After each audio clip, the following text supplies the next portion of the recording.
ಇವತ್ತು ಅಧಿಕಾರಿಗಳ ವಿರುದ್ಧವಾಗಿ ರೈತರ ಕೋಪ ತೀರಿಸುವ ಹಂತಕ್ಕೆ ಹೋಯ್ತು. ಸರ್ಕಾರ ನೇರ ಹೊಣೆ ಅನ್ನೋದು ನಿಮ್ಮ ಆರೋಪ ಆಗಿತ್ತು. ಅಧಿಕಾರಿಗಳ ಮೇಲೆ ಯಾಕೆ ಕೋಪ ಅಂತ? ಅದೇ ಮ್ಯಾಮ್, ನಾನು 485 ದಿನದಿಂದ ಕುತ್ಕೊಂಡು ಇಷ್ಟು ನ್ಯಾಯ ಕೇಳ್ತಿದ್ರು. ಅಧಿಕಾರಿಗಳಿಗೂ ಅರ್ಥ ಆಗ್ಬೇಕಲ್ವಾ, ಸರ್ಕಾರ ಆದೇಶ ಮಾಡುತ್ತೆ, ಅಲ್ಲಿ ಇಷ್ಟು ರೈತರ ವಿರೋಧ ಇದೆ, ಅಲ್ಲಿ ನಾವು ಹೋಗಿ ಕೆಲಸ ಮಾಡಕ್ ಆಗಲ್ಲ ಅಂತ ಅವರು ಬರ್ಕೊಡ್ಬೋದಲ್ವಾ.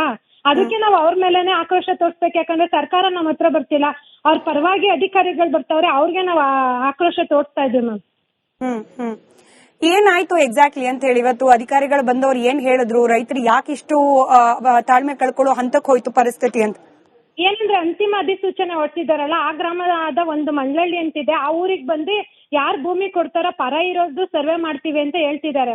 ಆದ್ರೆ ನಾವೇನ್ ಹೇಳ್ತಾ ಇದ್ದೀವಿ, ಅಂತಿಮ ಅಧಿಸೂಚನೆಯಿಂದ ಯಾರ್ಯಾರು ವಿರೋಧ ಮಾಡ್ತಿದ್ದೀವಿ ನಮ್ಮ ಹೆಸರುಗಳನ್ನ ಕೈ ಬಿಟ್ಬಿಟ್ಟು ನೀವು ನಾಳೆಯಿಂದಾನೇ ಸರ್ವೆ ಮಾಡಿ, ನಮ್ಗೆ ಆದೇಶ ಕೊಡಿ.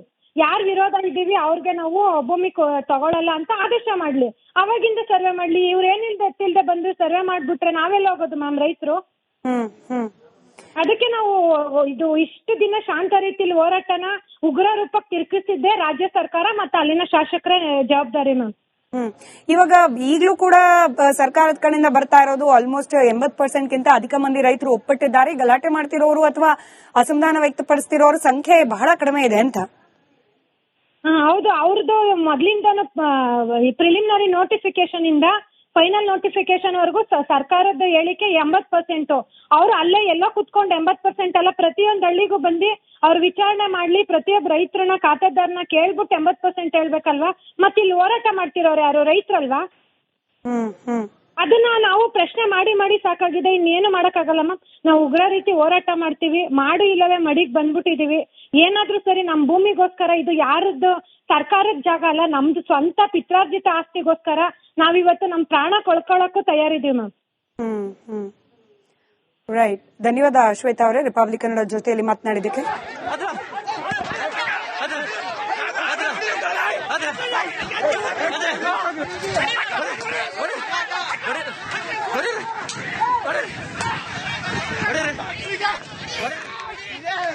ನಾಗರಾಜ ಮುಂಜಾಳಿ ಅಂತೇಳಿ ಬಿಡದಿಯ ರೈತರು ಸಂಪರ್ಕದಲ್ಲಿದ್ದಾರೆ. ನಾಗರಾಜ್ ಅವರೇ ನಮಸ್ಕಾರ. ನಮಸ್ಕಾರ ಸರ್. ಏನಾಯ್ತು ಇವತ್ತು? ಯಾಕೆ ಅಷ್ಟೊಂದು ಆಕ್ರೋಶ? ಏನ್ ಆಕ್ರೋಶ ಅಂದ್ರೆ 1.5 ವರ್ಷದಿಂದ ನಾವು ಬೀದಿಯಲ್ಲಿ ಕೂತಿದ್ದೀವಿ ಸರ್. ಮನೆ ಮಠ ಮಕ್ಕಳು ಮರಿಯನ್ ಬಿಟ್ಬಿಟ್ಟು, ವೃದ್ಧರನ್ನ ಬಿಟ್ಬಿಟ್ಟು ನಾವ್ ಇಲ್ಲಿ ವ್ಯವಸಾಯ ಮಾಡೋದ ಇಲ್ಲ ಕಳ್ರ ಕಾಕನ್ ಕಾಯದ. ಇವತ್ತು ನಮ್ನ ಬೀದಿಲಿ ನಿಲ್ಸಿ ಇವತ್ತು ಸರ್ಕಾರ ದೊಂಬರಾಟ ಮಾಡ್ತಾ ಇದೆ. ಇವತ್ತು ಏನಕ್ಕೆ ಪಟ್ಟಿಡ್ದೆ ಇವತ್ತು ಭೂಸ್ವಾಧೀನ ಮಾಡ್ಕೊಳ್ಳೇಬೇಕು. ಇವತ್ತು 89% ವಿರೋಧ ಇದ್ದೀವಿ. ಇವರು ನಕಲಿ ಸುಳ್ಳು ಹೇಳ್ಕೊಂಡು 80% ಒಪ್ಕೊಬಿಟ್ಟವ್ರೆ ಹೇಳ್ಕೊಂಡು ಇವರು ಎಲ್ಲೋ ಕುತ್ಕೊಂಡು ಇವತ್ತು ರೈತರ ಮೇಲೆ ದಬ್ಬಾಳಿಕೆ ಮಾಡುವಂತ ಕೆಲಸ ಮಾಡ್ತಾ ಇದೆ. ಇವತ್ತು ಎಷ್ಟು ವರ್ಷದಿಂದ ಕೂತೀವಿ. ರೈತರು ಮಹಿಳೆಯರು ಪಾಪ ಕೆಲಸ ಕಾರ್ಯ ಬಿಟ್ಬಿಟ್ಟು ಹೈನುಗಾರಿಕೆ ರೇಷ್ಮೆ ಬೆಳ್ಕೊಂಡು ಜೀವನ ಮಾಡ್ತಾವ್ರೆ. ಅವರೆಲ್ಲ ಎಲ್ಲಿಗೆ ಹೋಗ್ಬೇಕು ಸರ್? ಇವತ್ತು ಏಕಾಏಕಿ ನಾವು ಶಾಸಕರು ಕರೆದಿದ್ರು, ಶಾಸಕರು ಬಂದು ಒಂದು ಸೌಜನ್ಯಕ್ಕಾದ್ರೂ ರೈತರ ಹತ್ರ ಬಂದು ಒಂದು ಸಭೆ ಮಾಡ್ಲಿಲ್ಲ. ಮೊನ್ನೆ ಒಂದು ವಾರದಲ್ಲಿ GBD ಆಫೀಸ್ ಕರೆದಿದ್ರು, ಮನವಿ ಕೊಟ್ಟು. ಏನಂತ ಮನವಿ ಕೊಟ್ಟು ಅಂದ್ರೆ, ನಾವು ಇದ್ರದ್ದು GBD ಆಫೀಸಿಂದ ಯಾವುದೇ ಪ್ರಕ್ರಿಯೆಯನ್ನು ಕೈಗೊಳ್ಳಬಾರ್ದು, ನೀವು CM ಹತ್ರ ನಾವು ಏನು ಒಂದು ಸಭೆಯನ್ನ ಮಾಡ್ತೀನಿ ಅಂತ ಅಂದ್ರು. ಆಯ್ತು, ಸಭೆ ಮಾಡ್ಲಿವರೆಗೂ ನಾವು ಯಾವುದೇ ಪ್ರಕ್ರಿಯೆ ಮಾಡಬಾರ್ದು ಅಂತ ನಾವು ಕೇಳ್ಕೊಂಡ್ವಿ. ಆಯ್ತು ಅಂತ ಒಪ್ಕೊಂಡಾದ್ಮೇಲೆ ಇವ್ರು ಏಕಾಏಕಿ JMC ಮಾಡಕ್ ಬಂದ್ರು. ಒಂದ್ ಕಡೆ ನಾವು ಅಧಿಕಾರಿಗಳು ಪೊಲೀಸ್ನವ್ರ ಹತ್ರ ಮಾಡ್ತಾ ಇದೀವಿ, ಮಾತುಕತೆ ಮಾಡ್ತಾ ಇದೀವಿ. ಇನ್ನೊಂದ್ ಕಡೆ ಬಂದು ಇನ್ನೊಂದು ಕಳೆದಾರಿಯಲ್ಲಿ ಬಂದು JMC ಮಾಡಕ್ ಹೊರಟಿದ್ದಾರೆ. ಆಗ ರೈತ ಮಹಿಳೆಯರು ಆಕ್ರೋಶಗೊಂಡು ಸ್ವಲ್ಪ ಮತ್ತೆ ಚಕಮಕಿ ಇವೆಲ್ಲ ನಡೀತು. ನೀವೇ ಮಾಧ್ಯಮದಲ್ಲ ತೋರಿಸ್ತಾ ಇದ್ದೀರಾ. ಇಷ್ಟಾಗಿದೆ ಸರ್. ಇವಾಗ ನೋಡಿ ಇಲ್ಲಿ ಆಯ್ತು, ನಾವ್ ಇಲ್ಲಿವರೆಗೂ ಇನ್ನೂ ಊಟ ಮಾಡ್ಲಿಲ್ಲ. ಅಲ್ಲ, ನಾಗರಾಜ್ ಅವರೇ, ಇಷ್ಟು ದಿನ ನೀವು ಒಂದ್ ನಿಮಿಷ ನಾಗರಾಜ್ ಅವರೇ, ಇಷ್ಟು ದಿನ ನೀವು ಶಾಂತಿಯುತವಾಗಿ ಪ್ರತಿಭಟನೆಯನ್ನ ಮಾಡ್ಕೊಂಡು ಬರ್ತಾ ಇದ್ರಿ.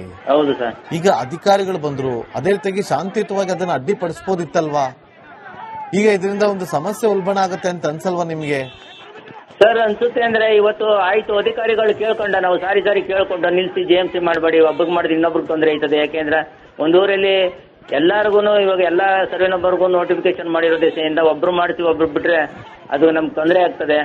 ಆಯ್ತು, ನೀವು ಮಾಡೋದೇ ಆದ್ರೆ, ನೀವು ಒಪ್ಕೊಂಡಿರೋರು ಮಾಡೋದೇ ಆದ್ರೆ ನಮ್ಗೆ ನಾವು ಯಾವ್ದೇ ಕಾರಣಕ್ಕೂ ನಮ್ಮ ವಿರೋಧ ಇರೋರಿಗೆ ನಾವು ಭೂ ಸ್ವಾಧೀನ ಮಾಡಲ್ಲ ಅಂತ ಒಂದು ಲೆಟರ್ DC ಆಗ್ಲಿ, ಜಿಲ್ಲಾ ಇವರು GBD ಆಫೀಸರ್ ವಿಶೇಷ ಭೂ ಸ್ವಾಧೀನಾಧಿಕಾರಿಗಳಾಗ್ಲಿ ಕೊಡ್ತೀವಿ ನಮ್ಗೆ ಒಂದ್ ಲೆಟ್ರು, ನಿಮ್ JMC ಮಾಡಲ್ಲ ಅಂತ.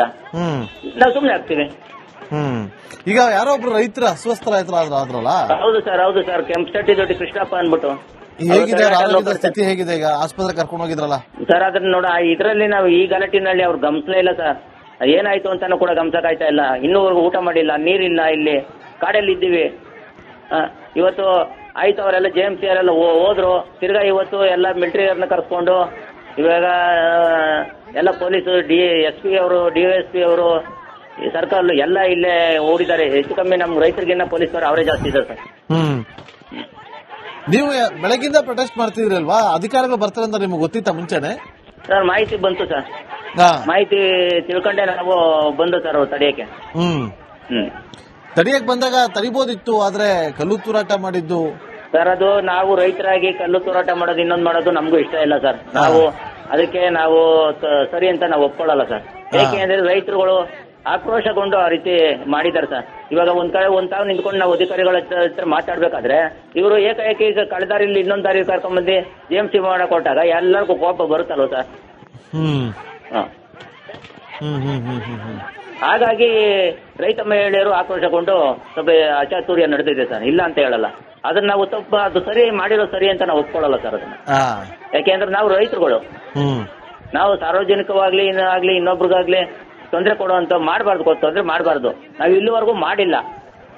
ಏನಂದ್ರೆ ಇವತ್ತು ಆಕ್ರೋಶಗೊಂಡಿರೋದು ಏನು ಅಂದ್ರೆ, ಇವತ್ತು 1.5 ವರ್ಷದಿಂದ ನಾವು ಬೀದಿಲಿ ಕುತ್ಕೊಂಡು ಹೋರಾಟ ಮಾಡ್ತಾ ಇದೀವಿ. ಮಳೆ ಗಾಳಿ ಬಿಸಿಲು ಅಂದೆ ಮಕ್ಳು ಮರಿನ್ ಬಿಟ್ಬಿಟ್ಟು, ವಯಸ್ಸಾದವ್ರನ್ನ ಬಿಟ್ಬಿಟ್ಟು, ಒಂದ್ ಕಡೆ ದನಕರ ಬಿಟ್ಬಿಟ್ಟು, ವ್ಯವಸಾಯ ಬಿಟ್ಬಿಟ್ಟು ಏಕಾಏಕಿ ನಮ್ಮ ರೈತರಿಗೆ ಒಂದು ಕಿಂಚಿತ್ ಬೆಲೆ ಇಲ್ಲ ಅಂತ ಅಂದ್ಮೇಲೆ ಒಬ್ಬ ಶಾಸಕರಾಗ್ಲಿ, ಇವಾಗ ಮುಖ್ಯಮಂತ್ರಿಗೆ ಮನವಿ ಕೊಟ್ಟಿದ್ದೀವಿ, ರಾಜ್ಯಪಾಲರು ಕೊಟ್ಟಿದ್ದೀವಿ, ಉಪಮುಖ್ಯಮಂತ್ರಿ ಆಗಿರೋರು ಕೊಟ್ಟಿದ್ದೀವಿ, ಶಾಸಕರು ಕೊಟ್ಟಿದ್ದೀವಿ, GBDA ಕೊಟ್ಟಿದ್ದೀವಿ, ಜಿಲ್ಲಾಧಿಕಾರಿ ಕೊಟ್ಟಿದ್ದೀವಿ. ಇನ್ಯಾರು ಕೊಡ್ಬೇಕು ಸರ್ ನಮ್ಮ ಮನವಿ? ನಾವು ಇನ್ನೆಷ್ಟು ಅಂತ ಬಿಡ್ಕೊಳ್ಳೋಣ ಸರ್? ಇಲ್ಲಿವರೆಗೂ ಯಾರಾದ್ರೂ ನಮ್ಮ ಮನವಿಗೆ ಸ್ಪಂದನೆ ಮಾಡವ್ರ ಸರ್? ರೈತರುಗಳು ಬೀದಿಲಿ ಕೂತವ್ರೆ, ಕಷ್ಟ ಸುಖ ಕೇಳೋಣ ಅಂತ ಯಾರನ್ನ ಬಂದವ್ರ ಸರ್? ರೈತರಂದ್ರೆ ಏನ್ ಬೆಲೆನೇ ಇಲ್ವಲ್ಲ ಸರ್? ಈ ಜನಪ್ರತಿನಿಧಿಗಳಿಗೆ ಓಟ್ ಹಾಕಿಸ್ಕೊಳಕ್ ಮಾತ್ರ ರೈತರು ಬೇಕಾ? ನೀವ್ ಹೇಳಿ ಸರ್. ಸರ್ಕಾರ ಅಧಿಕಾರಿಗಳಾಗಿದ್ರೆ ನೀನು ಸರ್ಕಾರ ಬುಟ್ಟೆಕೋ ನಾಯ ನೀನು ಯಾರೇ ಆಗ್ಲಿ ಸರ್. ಏನಾಗ್ತಿದೆ ಈಗ ಅಲ್ಲಿ? ಈಗ